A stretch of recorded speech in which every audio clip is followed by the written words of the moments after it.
Good morning po, Emmanuelites. Ang ating verse for today ay makikita po sa Galatians 6:7-8. Sabi po dito, huwag ninyong linlangin ang inyong sarili. Ang Diyos ay hindi mandadaya ni naman. Kung ang tinanim ng tao ay iyon din ang kanyang aanihin. Kung ang ninanasan ng laman ang sinusunod ng isang tao, kamatayan ang aanihin niya. Sa buhay, may mga pagkakataon na nagtatanim tayo pero hindi natin nakikita ang ani. O kaya naman, umaani tayo ng mga bagay na hindi naman natin itinanim.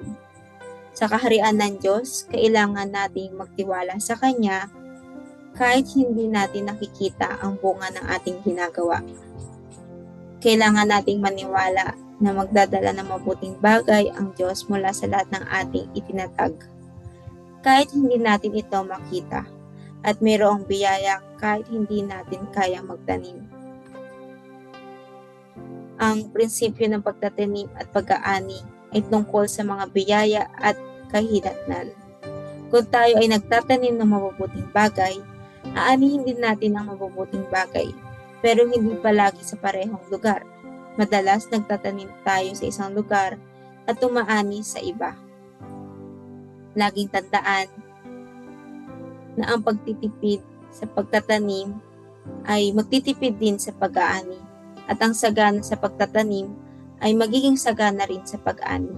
Sabi nga po sa 2 Corinthians 9:6, kaya't magtanim tayo ng masagana at maging mapagbigay. Laging may gantimpala, ang ilan ay agad nakikita, ang iba ay kailangan masusing pagninilay pero naroon sila. Nariyan din po ang biyaya.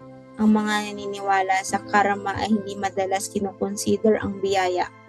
Ang pangako ng Diyos, pagtatanim at pag-aani ay may kasamang maraming biyaya. Maaari kang matuto mula sa mabubuting bagay na iyong ginagawa. Maaari ka ring matuto mula sa mga maling bagay na iyong ginagawa. At maaari kang matuto mula sa tagumpay pati na rin sa mga pagkakamali. Maaari kang maging mas mahusay araw-araw habang lumalaki sa pagsunod. Ang mahihirap na kalagayan ay hindi nangangahulugan na nararapat kang maging manatiling mababa.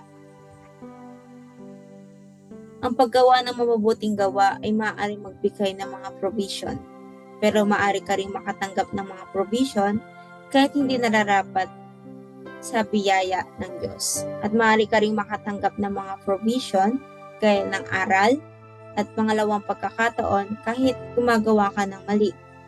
Ang Diyos ay mahabagin, laging bukas ang kanyang puso para sa atin.